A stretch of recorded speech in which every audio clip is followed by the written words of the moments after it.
5 a.m., the world is still dark. Most people are sleeping, and there you are, awake.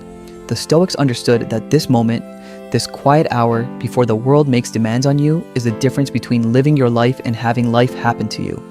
But this isn't about waking up early. It's about something much deeper. It's about the philosophy of time ownership. Marcus Aurelius wrote, "At dawn, when you have trouble getting out of bed, tell yourself, I am rising to do the work of a human being. Should I complain about doing what I was born to do?" He wasn't talking about a job. He was talking about purpose, about taking ownership of your existence. Most people give away their mornings. The alarm goes off, they hit snooze.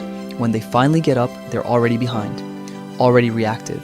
They check their phone and immediately start responding to other people's priorities. By the time they're dressed and caffeinated, they've spent 2 hours on autopilot. The Stoics had a different approach. They owned their mornings because they understood that if you don't own your time, someone else will. Seneca was obsessed with time. He wrote an entire essay screaming at his friend Paulinus about wasting life. It's not that we have a short time to live, but that we waste much of it. Life is long enough, and our allotted portion generous enough for our most ambitious projects if we invest it all carefully. Read that again. Life is long enough.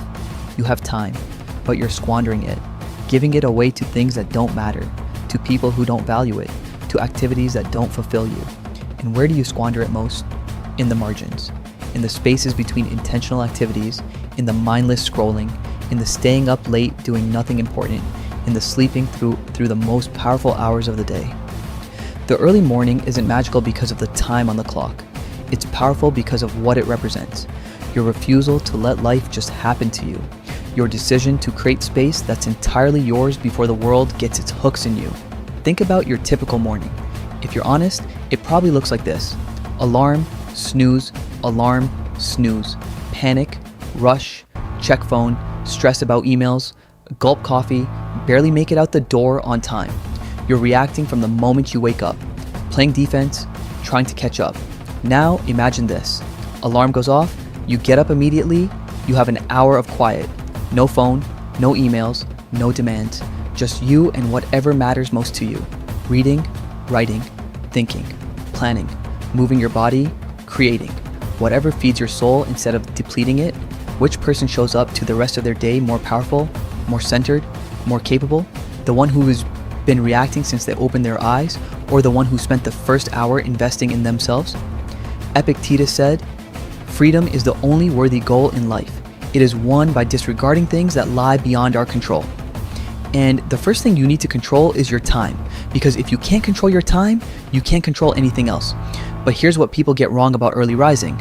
They make it about discipline, about forcing yourself to suffer, about proving something. That's not Stoicism, that's ego. The Stoic approach is understanding why, not waking up early because someone says you should, waking up early because you understand what you gain from it, because you've calculated the cost of giving away your mornings versus the benefit of owning them. Marcus Aurelius didn't wake up early to be productive in the capitalist sense. He woke up early to be human in the fullest sense, to think, to prepare his mind, to remember what mattered before the empire made its demands on him. You need the same thing, not to be more productive, to be more yourself, to have time where you're not performing, not responding to others, not meeting obligations, just existing as the person you want to be. The practice is simple, but not easy. You go to bed early enough to get 7 to 8 hours of sleep. You set one alarm. When it goes off, you count down from 5 and then move. No negotiation, no snooze.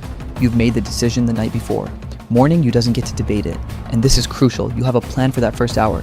Because if you wake up without purpose, you'll waste it.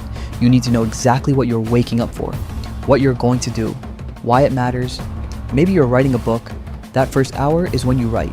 No emails, no social media, no distractions, just you and the work that matters to you. Maybe you're learning a skill. That's your practice time. Maybe you're working on your health. That's when you exercise or prepare nutritious food for the day. Whatever it is, it's yours. It's sacred. It's non-negotiable. The world doesn't get this hour. This is your time to invest in becoming who you want to be. Seneca wrote to his friend, "How late you begin to live, even if you've lived a long time." Most people are sleepwalking through life, going through motions, following scripts written by others. They're alive but not living, breathing but not vital. The morning practice breaks this pattern. Every day you wake up and declare, I am not a passive recipient of life. I am an active creator of my experience. I own my time. I choose my priorities. I invest my energy deliberately. This compounds. One powerful morning doesn't change your life, but 300 powerful mornings, you've become a different person. You've created a body of work. You've built skills. You've developed yourself.